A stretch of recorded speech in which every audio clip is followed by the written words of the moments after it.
Hi everyone, एक नए blog में आपका फिर से स्वागत है। तो गाइज अभी हम लोग जा रहे हैं विंध्याचल में और वहाँ पे माँ विंध्यवासिनी का मंदिर है, तो वहीं पे हम लोग दर्शन करने के लिए जा रहे हैं।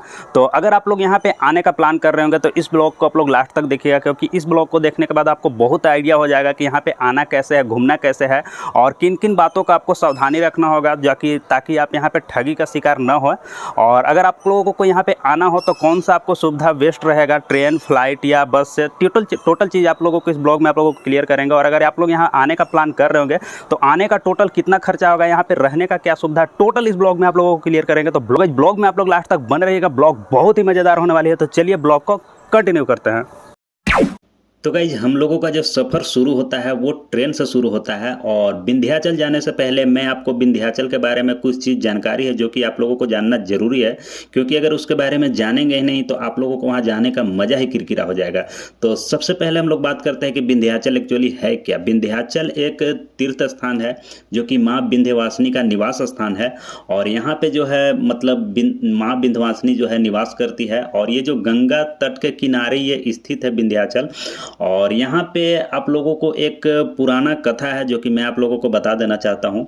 इसके पीछे गाइज एक बहुत ही इंटरेस्टिंग स्टोरी है जो कि मैं आप लोगों को बता देना चाहता हूँ कि श्रीमद् भागवत जो पुराण की कथा है उसके अनुसार देवकी के 8वें गर्भ से जन्मे श्री कृष्ण को वासुदेव जी ने कंस से बचाने के लिए रातों रात यमुना नदी को पार कर गोकुल में नंदिनी के घर में पहुंचा दिया था।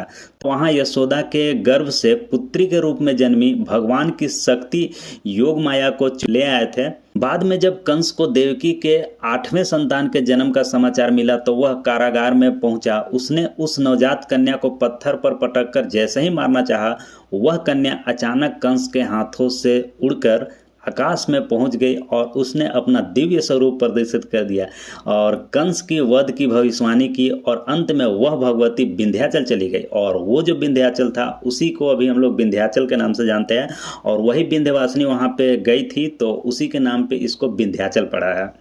हम लोग यहाँ पे बात करते हैं कि यहाँ पे आना कैसे है। ठीक है, तो आप यहाँ से आप ट्रेन से भी आ सकते हैं, बस से भी आ सकते हैं और फ्लाइट से भी आ सकते हैं। अगर आप फ्लाइट से आते हैं तो फ्लाइट आपको वाराणसी के नज़दीक में एयरपोर्ट है, वहाँ पे आपको उतरना होगा, वहाँ से आपको वाराणसी आना होगा। और वाराणसी से आपको 60 से 80 किलोमीटर पड़ेगा। यहाँ से आपको रेगुलर बस मिलेगा, 5 से 10 मिनट पर आपको बस मिलेगा। आप यहाँ से डायरेक्ट विंध्याचल जा सकते हैं। और अगर आप बस से आना चाहते हैं तो बस से आने में कोई दिक्कत नहीं है। अभी कोई भी सिटी, बड़ा बड़ा सिटी से अगर आप वहाँ पे आते हैं तो आपको विंध्याचल के लिए डायरेक्ट बस मिल जाएंगे। और अगर आप ट्रेन से आते हैं तो ट्रेन से आपको सबसे सुविधा पड़ेगा, जो कि ट्रेन आपको डायरेक्ट विंध्याचल पहुंच जाएगा। और विंध्याचल से आपको मंदिर की दूरी मात्र 500 मीटर की दूरी पे आप पैदल जा सकते हैं। इसमें आपको कोई झंझट नहीं है। जब जब यहाँ पे आते हैं तो आपको माँ के दर्शन के लिए आपको सबसे पहले गंगा तट पे आपको जाना होगा। वहाँ पे स्नान वगैरह करके आपको प्रसाद वगैरह लेके आपको माँ के दर्शन करना होगा। लेकिन यहाँ पे सबसे बड़ा एक स्कैम हो जाता है जो कि आप लोगों को मैं बता देना चाहता हूँ, जो कि मेरे साथ हुआ। इसके चलते मैं आप लोगों को बता देना चाहता हूँ कि जब भी आप यहाँ पे नहाते हैं, मतलब नदी वगैरह में नहाने जाते हैं, तो आप यहाँ से नहा के अगर आते हैं तो आपको बहुत सारे लोग बोलेंगे, वो बोलेंगे कि मैं आपको माता का दर्शन आपको जल्द करवा दूंगा। और वैसे तो अभी नवरात्रि चल रहा था, बहुत ज़्यादा भीड़ था, तो कुछ लोग बोल रहे थे कि मैं आपको साइड से दर्शन करा दूंगा, आपको इतना पैसे लगेंगे, मतलब कुछ पैसे देके मैं आप लोगों को जल्द आपको दर्शन करवा दूंगा। तो इनके झांसे में आप लोगों को नहीं पड़ना है। ये आपके साथ स्कैम करते हैं, फ्रॉड करते हैं, पैसा ले लेंगे और आप लोगों को दर्शन नहीं कराएंगे। अगर आपको दर्शन करना ही, अगर आप मान लीजिए कि आप दर्शन नहीं कर पा रहे हैं तो आप मन में ही आप दर्शन कर लीजिए, मन से ही आप प्रार्थना कर लीजिए, माँ आपको दर्शन दे देगी।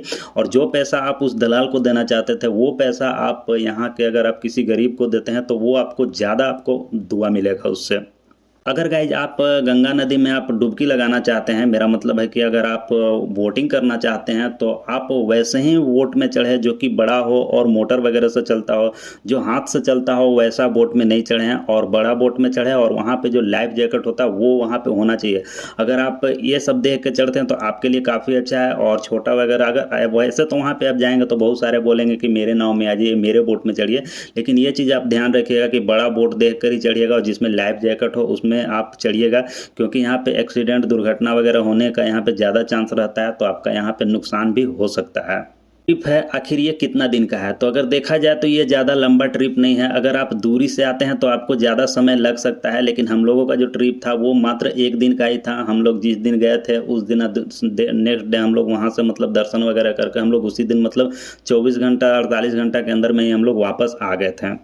आप यहाँ पे ठहरना चाहते हैं तो यहाँ पे लोकल जो नज़दीक है वो आपको मिर्ज़ापुर पड़ेगा, और यहाँ पे विंध्यवासिनी मतलब विंध्याचल में भी आपको बहुत सारे होटल वगैरह रूम वगैरह यहाँ पे रेंट में मिल जाएंगे, जहाँ पे आप रह सकते हैं, जिसका किराया आपको 500 से 1000 रुपया पड़ेगा। और यहाँ पे आपको फैमिली रूम भी आपको मिल जाएंगे, सिंगल भी रह सकते हैं, कपल वगैरह के साथ भी रह सकते हैं। आप लोगों को रहने में यहाँ पे कोई भी दिक्कत नहीं होगा, मतलब पेमेंट यहाँ पे मतलब आप लोगों को करना होगा। और यहाँ पे अगर आप आते हैं तो सबसे जो अच्छा समय है वो मार्च से जुलाई तक का समय है, जो कि काफ़ी लोग यहाँ पे आते हैं। और हम लोग तो नवरात्रि में गए थे तो नवरात्रि में बहुत ज़्यादा भीड़ था, और नवरात्रि में ज़्यादा भीड़ भी होता है, लेकिन ऐसे तो मंदिर है तो आप कभी भी आ सकते हैं, कोई दिक्कत नहीं है। लेकिन मार्च से जुलाई के बीच में लोग यहाँ पे ज़्यादा आते हैं। और गाइस सबसे हम लोग लास्ट में कंक्लूजन बात कर लेते हैं कि यहाँ पे हम लोगों को आना है तो कौन सा आने में हम लोग को सस्ता पड़ेगा और कौन सा महंगा पड़ेगा। तो ऑब्वियसली बात है कि मतलब अगर आप फ्लाइट से आते हैं तो आपको फ्लाइट का भाड़ा ही ज़्यादा पड़ जाएगा, तो ये अगर आप प्लेन से आते हैं तो उसमें आपको ज़्यादा खर्चा होगा। और सबसे कम जो खर्चा है वो आपको पड़ेगा ट्रेन से, जो कि आप ट्रेन से आ सकते हैं। यहाँ पर आपको कम भाड़ा भी लगेगा और कम खर्चा में आप आ जाइएगा। तो पूरा कंक्लूजन था। मैं वहाँ पर गया था तो मैं सोचा कि आप लोगों के साथ ये शेयर कर दूँ, ताकि मेरे साथ जो मतलब कठिनाई हुआ है वो आपके साथ ना हो। और अगर आप यहाँ पे आना चाहते हैं अगर, तो ये वीडियो आप लोगों को काफ़ी हेल्प करेगा। इसको अगर आप देख के आते हैं तो ये बातों का आप ध्यान रखेंगे तो आपको मतलब लॉस होने से बच सकता है। तो अगर आप लोग यहाँ पे आना चाहते होंगे तो आप लोग यहाँ आ सकते हैं, मतलब माँ के दर्शन करने आ सकते हैं। और यहाँ पे रोपवे वगैरह भी है, जो कि आपको जो अष्टभुजी देवी है वहाँ पे जाने के लिए आप लोगों को रोपवे का यूज़ करना पड़ता है। तो रोपवे वगैरह भी आपको यूज़ करना होगा। और मतलब कहीं भी आप अगर जाते हैं, अगर प्रसाद भी लेते हैं तो सबसे पहले आप रेट पूछ ले, उसके बाद ही मतलब प्रसाद ले। अगर तो ऑटो में जाते हैं, ऑटो में भी पहले रेट पूछ ले। अगर रोपवे में चढ़ते हैं तो भी आप रेट पूछ ले। अगर रेट नहीं पूछेंगे तो आपको 50 के एक जगह पे 500 भी देना पड़ेगा, क्योंकि ऐसा होता है, वे लोग ठगते बहुत ज़्यादा हैं। ठीक है, तो ये सब चीज़ बातों का अगर आप लोग ध्यान देकर अगर आप लोग वहाँ पे जाते हैं तो आप लोगों को लॉस जीरो होगा, लॉस कुछ भी नहीं होगा। तो फिलहाल गाइस इस वीडियो में इतना ही। मैं गया था तो सोचा कि आप लोगों के साथ ये शेयर कर दूँ, ताकि मेरे साथ जो दिक्कत हुआ है वो आप लोगों के साथ न हो। तो गाइस फिलहाल इस वीडियो में इतना ही। अगर वीडियो अच्छा लगा होगा तो वीडियो को लाइक कीजिएगा, और अगर कोई क्वेरी होगा, कोई कमेंट होगा तो आप लोग ज़रूर से ज़रूर बताइएगा, ताकि मैं उसको रिजॉल्व कर सकूं। और अगर आप लोगों को कुछ पूछते हैं, कोई क्वेरी होगा तो उसका मैं रिप्लाई भी आप लोगों को जल्द से जल्द कर दूंगा। तो गाइस फिलहाल इस वीडियो में इतना ही, फिर मिलेंगे नेक्स्ट वीडियो में। तब तक के लिए जय हिंद, वंदे मातरम।